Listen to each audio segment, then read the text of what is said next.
It's going to be a great fight regardless what happened because of all the anticipation, the build-up from the first fight.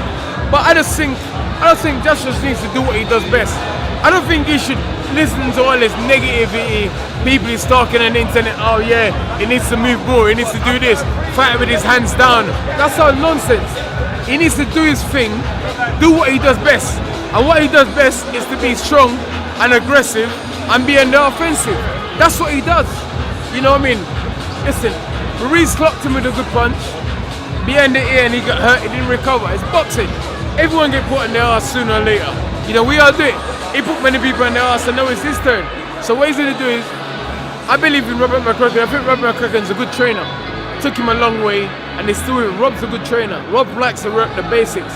If you listen to the Rob in the corner, Rob's always telling him, work the basics, use the jab, long right hand, but he just needs to listen, be focused, and go out there. If he uses jab more against Andy Ruiz, he knocks him out. He just got to jab more. Doubles, singles, doubles and triples, and he knocks Ruiz out. Ruiz is a tough guy. If you hit him with one big right hand, he'll take it. If you hit him with a couple of jabs, you don't see the right hand come in, boom. That'll be that. But let's be honest, Ruiz is a good fighter. You know what I mean? He doesn't look it, but he's a good fighter. He's very experienced. He's got quick hands but slow feet.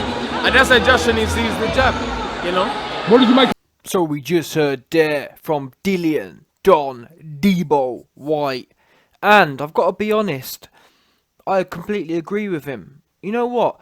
Dillian Whyte, in his most recent interview with Sky, he talked about how he wanted AJ to use his jab more. And you know me, well, those of you who follow the channel will know that I haven't really been a massive fan of that. However, more recently, I'm somewhat convinced now, for sure. I watched the Joseph Parker fight the other day, and I couldn't believe what I was watching, in as much as that Ruiz first performance on June 1st. Wow, it was awful, man. It was awful. I don't know what was going on that night. I really don't know what was going on. I don't know how other people can see that and then say, oh, there was nothing wrong, and I don't know what it was. When I look how tight he looks in the Joseph Parker fight, even the Klitschko fight, I watched that back as well. Maybe it's my imagination, but it's going to be December 7th is going to be a madness, because that one, I don't know what that was on June 1st, but that weren't the right thing there. I don't care what no one says. Anyway, back to this. So Dillian Whyte, we hear him say there that all the goofy people saying, oh, AJ needs to drop his hands and AJ needs to be more loose. That phrase there, oh, AJ needs to be more boxy, yeah. And you got these casuals, these super casuals who, they somehow, the fact that someone's got low hands, that means they're loose, or the fact they've got low hands, that means they're boxing more. They've seen goofy people like Fury. Fury don't fight no one. Do you understand that? Fury gets put flat on his back. If he does fight anyone, he gets iced. Do you understand that? Dillian Whyte iced him in sparring. That's why he don't want no part. If anyone was ever wondering, why won't Fury fight AJ? Why won't Fury fight Dillian Whyte? Oh, now we know. He got iced in sparring. And that's the bottom line. So when everyone gets gassed about low hands, what we do know is when Mr. Low Hands got in there with a big puncher, he was on his back. Facts. In fact, don't even need a big puncher. All you need is a blown up 175er, 200 pounder, Steve S.S. Cunningham, and he'll do the trick. Flat on his back, yeah? That just goes to prove, or goes to show, low hands. Look at Naz as well. Naz was pretty good at it, but still, flat on his back. And it don't add nothing. Especially not for a man who, at least Naz was, even Fury to an extent, at least they were trained, or they've been trained in that kind of style. AJ absolutely has not. From the amateurs to now, always, oh, he's robotic. Well, robotic got him to where he has got. And by the way, look at people like, I don't know, I think Lennox Lewis had a bit of a low lead hand, but even him, look, he got caught flush on his chin as well and got sparked out twice. So even that, once again, he tried to be smart with it. He got knocked spark out. So all the low hand business, it just don't end well for people. It really don't. Your best bet is, and the great thing, I'm trying to think about it now, you know, look at Mike Tyson, for example. Mike Tyson, even when he wasn't even training, he was coked out of his mind. Mike Tyson never got hit with one shot and iced. Yeah? Never did. And that's always, in my opinion, because he always had his guard up. And he was always able to take a little bit off the shot. And he was in there with loads of people. He never got hit with one shot and just flopped out and was knocked out. Yes, he got tired. Yes, he got, like, when he fought Lennox Lewis and he was coked out of his mind. He got hit then and he kind of flopped to the floor. He was bored and tired. Got bored of being in there. He wasn't trained. He wasn't fit. And he kind of just got hit and wanted to be out there. He wasn't knocked out. He was laying on his back, knackered, if anything. But my point is, there's a reason having high hands, it just reduces the probability of getting knocked spark out. Or being hit with silly shots. And in that Ruiz fight, AJ got hit with way too many silly shots. Now, I'm pretty sure that Rob McCracken has sorted out that hands business, and that must be one of their main rules. I've heard some things from the training camp that they've got that well under wraps, so that's great to hear. But like Dillian Whyte says, just do what you've always done. This is what I'm talking about. Everyone else is on some madness, talking about he needs to do this, he needs to be something he's never been before, he needs to recreate the wheel and start doing all these weird things.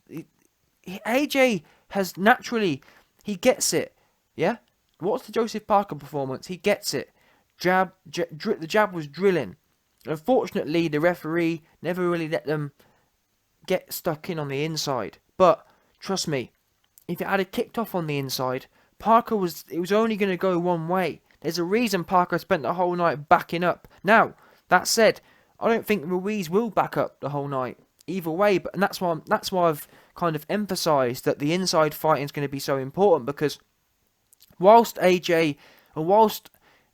without considering your opponent, it sounds good to say, yeah, just jab. AJ needs to jab more. That's all well and good, but when you've got a fighter who's coming forward, at some point, you're gonna have to end up on the inside, I would have thought, unless you can, like, scurry backwards all the time. But I just don't see that working. Not with AJ. I don't think his cardio or his makeup is that way inclined. Meaning that, as an example, when Fury fought Chisora, he beat Chisora by having little skinny legs, and he was able to run, jab, run. Me personally, I don't think that's AJ. I just don't. I think different people are good at different things.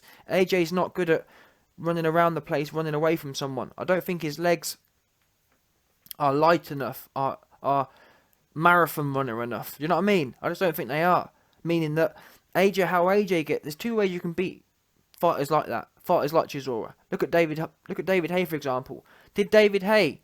We know two fighters beat Chisora decisively. Yeah? You've got to stop Chisora decisively. David Haye and Tyson Fury. Tyson Fury did it by running around. David Haye did it by beating the man up. Or beating the man at his own game. He didn't want to run around. And they got in a scrap, and to be fair, it was a bit of a fight. It could have gone either way, but unfortunately, that's the way. When you're the better fighter, David Haye was faster. He had all the edges in attributes almost, and that's how it works. At the end of the day, it's heavyweight boxing. It is a game of probability. It is a game of not luck, but it's a game of stratified luck, meaning that when you go into a fight and you've got a bit more speed, a bit more power, etc., that means you gamble on yourself. AJ should be confident enough to bet on himself. I bet I am better than Ruiz on the inside. I am more dangerous on the inside. Otherwise, what are you really in the sport for? If you choose to go backwards all night, you're basically resigning yourself and saying, you know what, I don't bet on myself. I don't believe I'm better than Ruiz on the inside. Now, that's fine. If that's what you believe, that's also fine. But me personally, I don't think that's a fair statement to make. I would not, if I was training AJ, I would not sit there and analyse both fighters and say, you know what, AJ, I don't think we can beat him on the inside. We best prepare for something else. We best prepare in the next 6 months to become Tyson Fury 2.0. Me personally, I don't see that. I think that AJ is better than him on the inside. When you look at, when I say better, I mean in terms of the ability to finish opponents. Let's get it right. AJ was on his worst night. Ruiz couldn't hurt the man. Do you understand that? Couldn't hurt him at all. Yes, he put him down, but that was more to do with fatigue. There was no loss of consciousness. Whereas AJ, on the other hand, bashed Klitschko up, did what he did to Dillian Whyte. Look at Dillian Whyte. He knows best from anyone, and that's why what Dillian Whyte's just said is so important, because Dillian Whyte knows how devastating that is. We're not talking about, even me, I've never been in there with AJ. So when I say, oh, AJ should do what he does well, that's one thing. When you've got AJ's former unconscious opponent telling AJ man, do what you're good at. Do what you did to me, essentially. That's it worth even more. Do you know what I mean? Oh no, AJ, don't do what's knocked out all these great people. Let's do something else where we try and drag the fight out. And not only that, not only from a strategy and a winning point of view, also from a marketing point of view. What are we saying then? Are we saying the minute AJ gets in a bit of a tough fight, he should now all of a sudden abandon what's got him to where he is today? The reason AJ's who he is in terms of the pay-per-view star isn't because he's Tyson Fury. Isn't because he's going to go suddenly all of a sudden start trying to be an outboxer. Start all of a sudden just trying to win a fight. Oh, let's just try and win. Let's just try and get through by the skin of our teeth. No, that's not going to work, unfortunately, I don't believe. I just don't think it will. I think after a while people will get bored. Look at John Jones, for example. His numbers have started to fade because people don't really want to see someone turn up and just try and win. They want to see explosive performances. They want to see people giving it their all. And this whole, oh, let's just try and get through on points. Let's just try and get through by the skin of our teeth. Look at McGregor, for example. People like McGregor, he'd go in there and predict what he's going to do and do it. Not no 5-round decision every day. See what I'm trying to say? And the great thing is, we're not asking AJ, or AJ doesn't need to do stuff that he's not already done. Or he doesn't have to do stuff that he's not made for. You're made for explosive KOs. Ruiz don't stop no one. We've seen him in there with Dimitrenko. Couldn't do anything with him. So don't tell me, oh, AJ needs to run away from Ruiz because he can't possibly go toe to toe with him. What? What planet are you on? Ruiz doesn't have any power. If he had any power, seriously, if he had any power, AJ would have been eyes rolled in his head on June 1st. AJ had his hands down the whole night. His hands were down. His chin was in the air. Literally. I've exposed it myself. I've done a video analysis on it.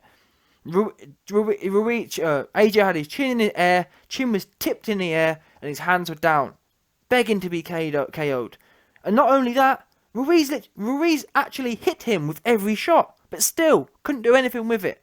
That there isn't a man who needs to be feared. If you had God-fearing power, you would have done something with AJ that night. And the fact he didn't, from AJ's point of view, if I was AJ's trainer, what I would have took from June 1st wouldn't have been, oh, we need to be fearful of that man. I'd have been saying, listen, AJ, the fact that you was in there with Ruiz and not one of them shots hurt you, and not one of them shots did anything with you, that tells me we go in there this time and we defend some of them shots and we counter him back. And we're going to bet on the fact that I bet that if I can catch and counter one of Ruiz's shots, if mine lands, it's going to do more damage than his is going to land. Or if he hits me, I'm going to hit him back, which is essentially the counter-punching motto in that sense. If I get hit, I'm hitting him back. And bet on the fact that my shots are going to hurt more than his are, which wouldn't be a bad... I'd take that bet right now. You don't have no power, you just don't. Look at his career. He has like a 50% knockout ratio. Where's all this power if you got... And let's get it right. Ruiz ain't been fighting a whole load of record people. AJ's been fighting the creme de la creme and has an 85% or 90% knockout ratio. Ruiz has been fighting bums and he's got about 50% knockout ratio. The stats don't lie. Anyway, Dillian Whyte on point here. I agree AJ should punish Ruiz with the jab, but don't be hesitant. I don't agree with the whole backing up business. Yes, drive forward with the jab, and then see what's popping on the inside. Way all over Ruiz and give him the Josh Taylor. That's what I honestly see. You got to remember, AJ's strong. He is strong, man. People don't appreciate that, I don't think. And to be fair, we haven't really seen AJ fight that way. Lennox Lewis kind of did it, but Lennox Lewis didn't have the inside shots. That's why I rate Josh Taylor. People say, oh, heavyweight boxing's different. No, it's not really. It's not. Boxing is essentially boxing. It's just scaled up. Josh Taylor... He's a tool. He's relatively tall, and in my opinion, his inside shots aren't as devastating. He's actually, in my opinion, he's actually better at working on the inside than AJ. What I'm saying is that his actual hooks and uppercuts aren't as powerful as AJ's. That said, technically speaking, Josh Taylor is better at working on the inside, or at least what we've seen. I'm saying, imagine if AJ was able to leverage his height and put it together with his inside punching ability and was able to wail over Ruiz and start whipping shots in like Josh Taylor did against that last person he fought. Josh Taylor knows how to use that height, but yet, or even look at the O'Hara Davis fight. Josh Taylor rocked in there, got on O'Hara Davis's chest, and just started going to work. And that's what I rate about Josh Taylor. He does it really well. He knows how to fight, man. Bottom line, he knows how to be close with someone and fight, and I really rate that because it's a very not many fighters can do it these days. Not do it well and do it. You don't see Josh Taylor. He's tall, but you don't see him running around the place trying to run away. You know, he knows how to fight, and that's what it's about. Being trained to know how to stand there and fight and defend. Holyfield was good at it as well. And AJ, in my opinion, has better attributes than all of these individuals I've just named. Bottom line speaking. Now, is his trainer any good? We're going to find out. Oh, we want AJ to get through on points. Nah, rough him up. Rough Ruiz up. Bust him up. Do him worse than he did you on June 1st.